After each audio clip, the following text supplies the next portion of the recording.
Yeah, I can't shield this. I need to get to 2. I think we win this. Unless it's a timeout. Oh my gosh, these timeout games. I think we're okay. Yeah, we're okay, we're okay. They didn't CMP. Whew, that was a close one though. Let me get it! Oh! No, please let me get the move. I CMP'd, I CMP'd. Oh, this is tragic. Please, please, please, please, please, please. Yes, let's go! Literally had the 1 second timer CMP. Let's not get that closer than that.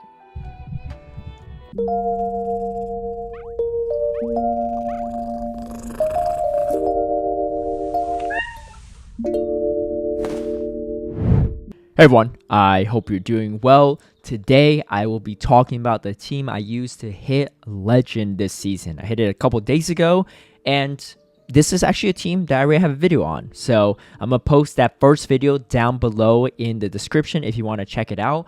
But I'm going to cover even more additional matchups with this specific video. And for this one in particular, I'm going to show you all the bad leads I ran into.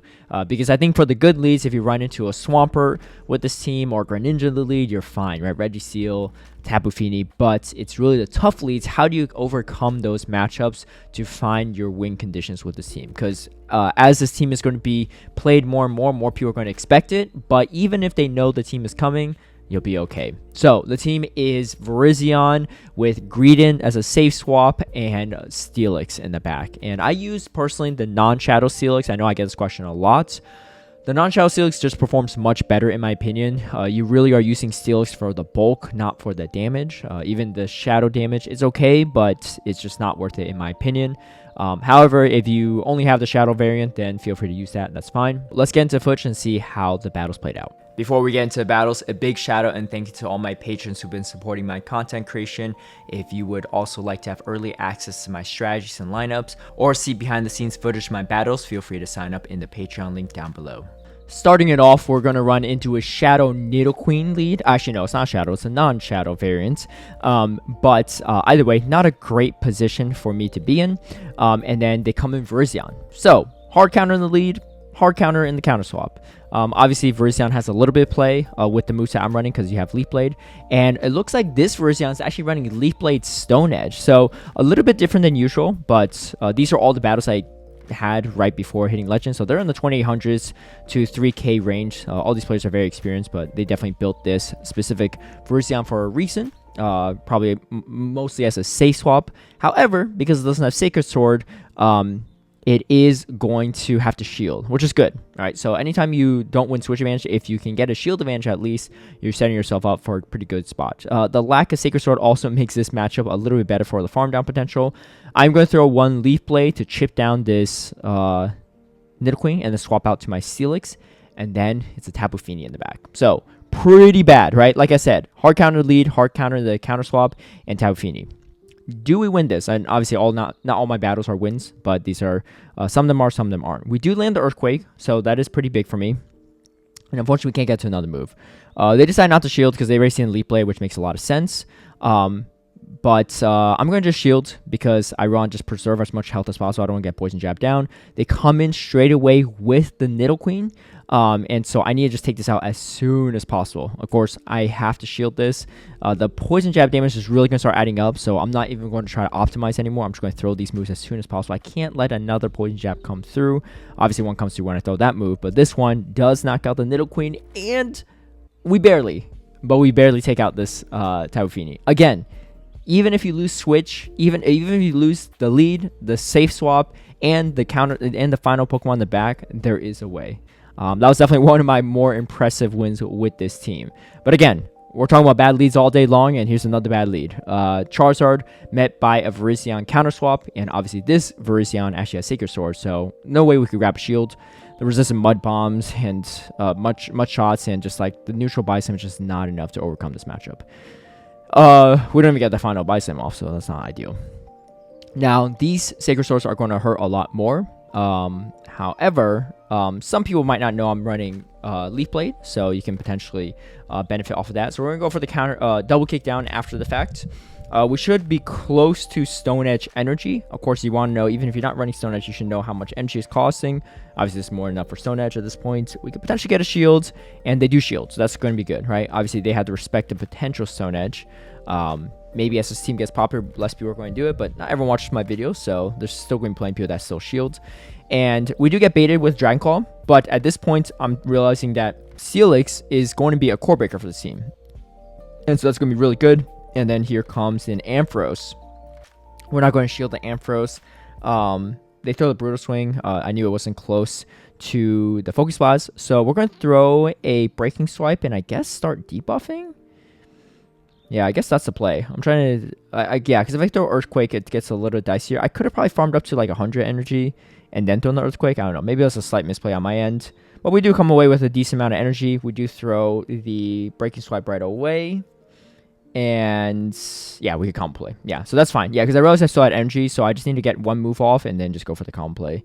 And then we win that one. Again, lost the lead, lost the counter swap. The back end matchup a little bit better. Now, this is an interesting one. Shadow Charm Alolan Ninetales. Now, they don't swap out. What this tells me is that they're, one, kind of weak to Greedent, and two, they have another check for Virizion. So we're going to stay in this matchup and play it out. But Greedent, super bulky. If you optimize your moves well, like what I'm doing right now, you can potentially get a shield.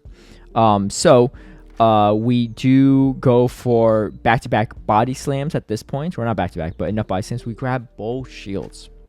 So I'm going to let this first Weather Ball go through. Oh, no, I do shield the first Weather Ball. So what this is starting to tell me is, I've seen this quite a few times in Ultra League, so some of this part of team recognition, is that they have ABA Charm. So they probably have like a Giratina and another Charmer in the back. And as expected, here comes another Charmer. So this is what it tells me is that there's a Giratina in the back. Yeah, it might be tempting to swap over, right? Because you're doing double resisted Dragon Tails, whereas you could do only single resisted double kicks into the Sylveon. But if you swap at this point, you just lose. Because then you're locked into this Giratina, and they're going to just do too much damage. Like, you're just going to farm up too much energy off your Virizion. Instead, what you do is you debuff the Giratina to get some crucial damage, and now you have a much better time handling it with your Virizion. Even though you're throwing double resisted double kicks and single resisted Leaf Blade, the debuff and already the chipped health makes it much better of a matchup. And you can see they're trying to clear their debuffs, and that's fine. But at this point, it's a little too late. Giratina's already taking way too much damage. I come in with the Steelix, and of course, they're forced to throw the energy, but they have almost no health left, and we can finish it off. So, let's think about that. Shadow Charm Alolan Ninetales, Charm Sylveon, and Giratina, and you can still find a win condition. It's really about just recognizing the team and figuring out how to play around these really tough matchups. Again, you're going to run into bad leads. You're going to run into bad counter swaps like this one as well. But it doesn't mean the game's over, right? And I want to really highlight these things because there's plenty of people that will use my team at the lower elo ranges, and they'll be struggling, and there'll be plenty of people that can climb the leaderboards with the same team, right? And I want to illustrate why some of these things can occur. So, again, this is not the best matchup. There's really no way to flip it. We just want to put it in double kick range, which it is. We're probably going to have to take at least 2 Sacred Swords at this point, but yeah, here comes another one. That's fine. Again, we want to have a potential Stone Edge, that we could bait them with. Yeah, so I optimize and throw the Sacred Sword. They might shield, they might not. At least in this situation, it's neutral if they do let it go, and they end up shielding. Again, a good spot to be in, because if they shield, they're down to shields for this back-end matchup. And, of course, this back-end matchup, a little bit more neutral, right? That's the whole point of Green, is to draw out those fighters, those Cobalion, like Virizion, so that your Steelix has some runway here. I'm going to just double shield because the Surf damage is going to be more impactful to Steelix than anything else, and I really need Steelix to take out this Pidgeot because it's pretty much still full health because they spent a shield earlier. So I'm going to overfarm a little bit, then you guys going to lose CMP, but at this point, the Surf is doing minimal damage, and then I should go for the Earthquake because if I get the shield, I can go for the combo play. They end up not shielding, which is perfect. Maybe they're expecting the... Yeah, I don't know. They're expecting the Breaking Swipe. But at this point, I know that they have to throw a Brave Bird at some point anyway to take me out. So it just depends on when they throw it. Now they throw it, and I go for the combo play. I don't think they could get to. They had to get to another move, yeah. And I left with so much energy, farming down the Cobalion really came in clutch. And with that debuff, we were able to take it out. So again, bad lead, bound counter swap, kind of neutral in the back end, but there's ways you could usually find around it. So this is a tough one. Cresselia in the lead, and then Pidgeot in the back. So even if I lose Greedent into this Pidgeot, I'm in a really tough spot, right? And they're going straight Feather Dance, of course. So at this point, it's a little bit tough situation. I'm trying to figure out how to play around this matchup. It's not a typical team you see because it's very, very weak to Registeel, obviously in the lead. But they took a gamble on the ABA line, and it definitely pays off into my current team right now. All right, so we're going to build up a bunch of energy. I'm expecting them to potentially throw a Brave Bird, so I want to farm up a bunch and then start shielding. But they end up going straight Feather Dance again.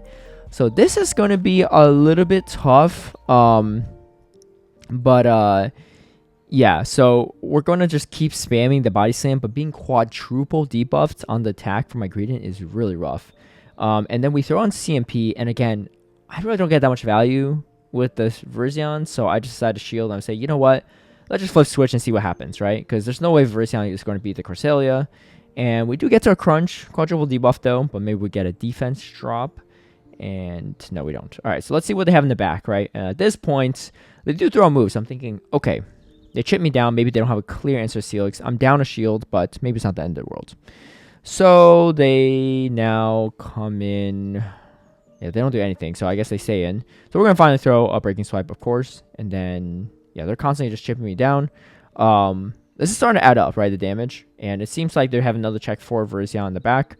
So that's not ideal. We're just going to keep debuffing to the point where I could potentially Dragon Tail down, but Cresselia is super bulky, so might still be kind of tough. And they have Talonflame, so nowhere for my Virizion to go, right? If I had Stone Edge, maybe a slight chance, but they still have a shield advantage, so that's just not happening. Triple counters to Virizion, and also just like Talonflame, Core Breaking, Celix, and Virizion on the back. Yeah, it makes that game impossible. But like I said, I'm showing the wins and the losses. Some games are just like straight up unwinnable, and I think that was probably one of them. Anyway, we go into a Shadow Skuntank lead. This one is not too bad because you really play around their energy on this. It takes them a lot more poison jabs to get to their moves than your mud shots to Body Slam. So, and you can see my opponent, I think it's Jason actually, tries to catch, but on a Trevenant. Trevenant you don't see super often, but that's going to be very nice for me because we end up not throwing, and then we get the crunch off, and then we throw on CMP, which is fine because the main goal is I want to take this out. My guess is that they're not triple strong into Virizion, otherwise they would have stayed in that matchup, which means that their last Pokemon is probably weak to Virizion. So we're going to come into Celix. We don't really want to take a Shadow Flamethrower from the Skuntank, and let's see what he has in the back, and it is going to be a Tapu Fini. So as expected, right? So not triple strong, but kind of ABA strong to Virizion. And so that ended up working out really well because now, yeah, this shouldn't one-shot me. No, it's not. Yeah, and then I'm going to throw one more double kick just to reduce the amount of farm you can get from the Skuntank. You know, just try to maximize your advantage whenever you can. We have the move ready, though, so it doesn't really matter. But yeah, maybe if I give them a little extra farm, they get closer to the Flamethrower. I don't know. But either way, so, you know, playing around those matchups, and able to find a win there, which is nice. Shadow Dragonite. I've seen this team a lot. Shadow Dragonite with a Registeel in the back. The third Pokemon usually kind of varies. A lot of times it's Tapu Fini. Here's the thing that people don't recognize. There's a few things. Greedent into Registeel, especially on Safe Swap, and Registeel has a Counter Swap, is actually not that bad. If they throw Focus Blast here, you're in a good spot. You know why? They can't lock on you down. I have a rank 1 Greedent, so maybe if you have lower stats, that's possible. But I know they can't lock on me down very easily, which means I'm still doing full force damage of Mud Shot and Crunch. So typically speaking, if I were to caution anyone playing against a Greedent with Registeel, you want to throw Zap Cannon first because you have to throw 2 moves, right? Unless it's like a really bad IV spread one, and they even did Dragon Breath damage into my Greedent, it wasn't enough. If they threw a Dragon Claw and then swap, that's a different story. Okay, so we have the Tapu Fini in this situation. They go straight Moonblast. Seems less likely they'll bait because they have a shield advantage. That's going to be pretty good for me. So this is still not the best spot because, yes, you could tank a Moonblast like we saw earlier. But that was when I was nearly at full health. I already took some chip damage, as you can see. So it's unlikely I live a Moonblast. And they do get to a Moonblast, as you can see right here. At this point in time, I just throw the Breaking Swipe just to debuff, force him to swap out. But really, realistically, getting to Earthquake is really tough. And we do get them to swap out, which is kind of nice. This superpower is still going to do a decent amount of damage, though. So that's not going to be ideal. And they actually throw a Dragon Claw. I'm not really sure why they threw one. Maybe they didn't think they could reach it. I'm not really sure. Either way, I mean, this is someone that wasn't Legend 2, so definitely weren't throwing by any means. But we get another debuff on the Tapu Fini, which is nice, because that means, again, Steelix, you can live the Surf. So that's pretty nice. All right, Deoxys Defense. I think in my previous video, I would actually stay in, throw a Leaf Blade, and then swap. But I realized that swapping straight away to Greedent is probably the better play. So we're going to go straight into Greedent at this point. And we are going to just try to optimize as much as we can. Greedent into Steelix is actually not as bad as you think. It really depends on how many debuffs you get with the crunches. That's really going to be the most pivotal part of this matchup, and we're getting really lucky with these debuffs, which is nice. Because they're not going to throw Earthquake, they're going to throw straight Breaking Swipe, so you already know how it plays out on their end. But it really depends on how many debuffs you get, and of course, good optimization could go a long way. We're going to let this go, though. Oh, okay. So my opponent actually undercharged there, which actually is going to work out pretty favorably for me. But they have a Mana Buzz in the back, and so that's not ideal. I think I try to swap. No, I don't swap. I probably could have swapped at that point, just to save my Greedents, preserve the health on it. Yeah, I'm not really sure why I didn't do that, but that is definitely a misplay by me, because Steelix is really going to be my MVP at this point in time. I'm going to use it to try to take out both the Mana Buzz and the Deoxys Defense. Again, we're Shield and Dark Pulse is going to be the most meaningful charge move damage coming out for the rest of the game, especially against Steelix. I can always save a Shield for the Verzion, but it doesn't have too much play into the rest of the team at this point in time. So more health on the Steelix is going to be more valuable. Yeah, if I save the Greedent at this point in time, I would definitely have a very clear stalled out win condition. But because we have 2 Pokemon apiece, it's a little bit less clear. That being said, we're going to just keep debuffing this Deoxys Defense, and yeah, I'm just going to keep throwing damage here. I mean, you could always try to go for the Earthquake, but I think the consistent damage from the Breaking Swipe is a little better, especially if they try to go for a catch. And then we go for another Breaking Swipe, and we save the Steelix. Unfortunately, we get hit by Aerial Ace, but they are debuffed. And at this point in time, I have no idea who wins, so I had to wait for the end screen, but we barely win out with the percentage of health remaining for the timeout victory. So I think, obviously, it's a way clearer victory for me if I just save that Greedents, but I'm not really sure why I didn't. That was a misplay by me, because I'm throwing like a quadruple debuff Body Slam on the Mana Buzz. That didn't really make a difference, right? Okay, so another pretty tough lead with a Cobalion in the back. Cobalion also very strong into Greedent, of course, but you know, we just need to try to clear the way for Steelix, because Giratina at least can't really do much into Steelix, and this was a genius play by my opponent. They pivoted out, and they not only pivoted out, they pivoted out to a softer check. Gliscod being really strong because it has really good coverage, right? It has play into a lot of things, and it can still beat my Verzion. I had the shield. I respect the potential Aerial Ace, but most importantly, I'm trying to force them to not shield so that I could take out the Gliscod and then lock in the Giratina into my Steelix for a little bit. But this trainer's playing really, really smart, and they're shielding and stalling on the timer so that I can't easily get to, I can't lock in the Giratina very long, right? By the time their timer's up, so is mine. And the problem is their Cobalion still has health, yeah. And so you can see their timer's up, and the Cobalion, yes, it's low on health, but like these resisted Dragon Tails are not doing anything, right? Like I could throw a Breaking Swipe there, but it wouldn't really make a difference. At this point too, I just realized I pretty much lost. Like there's no way. Like even if I somehow take this Cobalion, the Giratina is just gonna run through me, and they still have a shield. So that's a tough one, right? But if you're playing into the team, that's one way to play around it if you have 2 checks to reverse down, right? But they did a really good job, because if they let the Cobalion get farmed down, then my Steelix has a lot of play into both the Gliscod and, of course, the Giratina. This is a really bad lead. What do I do against Togekiss? Well, honestly, Togekiss is not a super common Pokemon in Ultra League these days, so I didn't really plan to see it, and obviously you can't cover for every weakness possible. I don't have Stone Edge, so all the remaining moves I can throw at the Togekiss once the screen is out, both Fast Move and Charge Move, are resisted. They're either single resisted or double resisted. There's really no great scenario for me. So the only hope I have is that somehow I can muscle through with my Steelix. I'm going to throw a Leaf Blade just to chip it down. And then we do catch a move here. Ends up being an Aerial Ace, so that's actually pretty good. Then they have Swampert. So there's nothing you do there. That's a really tough lead, and then just a super tough backline. But those matchups will happen, and that's something that will inevitably happen in your games. Of course, we saw a lot of really bad leads and really bad counter swaps, but we still saw a lot of wins with this team against those, right? So that's the biggest takeaway. If you get completely, truly hard countered like that last matchup, or you get completely outplayed like the Giratina matchup, that'll happen, right? But the most important takeaway here is that even against bad leads and counter swaps, there's still often a lot of play, and those are the wins you need to capitalize on to try to hit legend, to climb the leaderboard, etc. I'll show you all a quick clip from my legend run on my final battle, just for some entertainment purposes. All right, this is it. Oh shoot, I faced this person earlier. I don't remember if it's a hard counter matchup or not. Okay, well, they're definitely running a different team.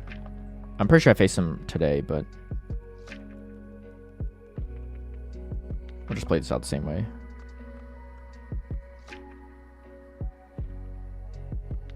Please tell me it's not like a freaking Galarian Weezy in the back. That's gonna be a pain. I don't think so though, because that team's really weak to Charizard in the lead. Charizard in general too, but I'm probably gonna get debuffed per usual, but that's not the end of the world. Yeah, always the first one. It's fine. We're just gonna take this out as soon as possible. That's why throwing that Leaf Blade is really crucial.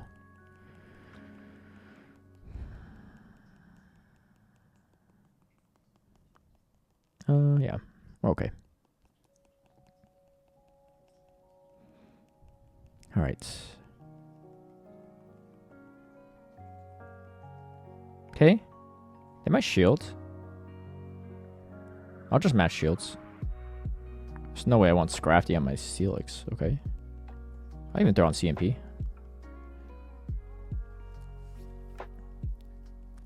Dreen's just so fast with the mud shots. Yeah, I'm just going to get rid of this as soon as possible. Again, if they shield, I shield.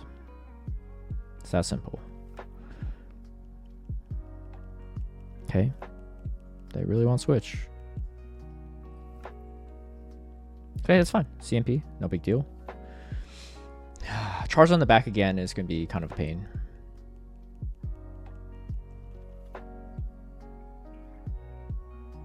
This person's playing me too, so they know exactly what I have in the back. I just have no idea what they have in the back. So I've been just running the same team. 1, 2, 3, 4, 5.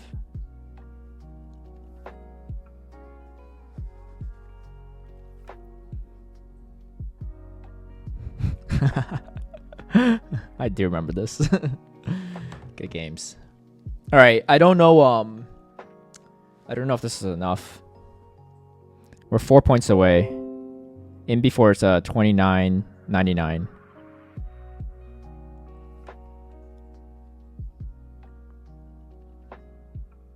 Let's go! We hit it. We hit legend. Woo! I think this is the last set too, so that was it was on the last battle.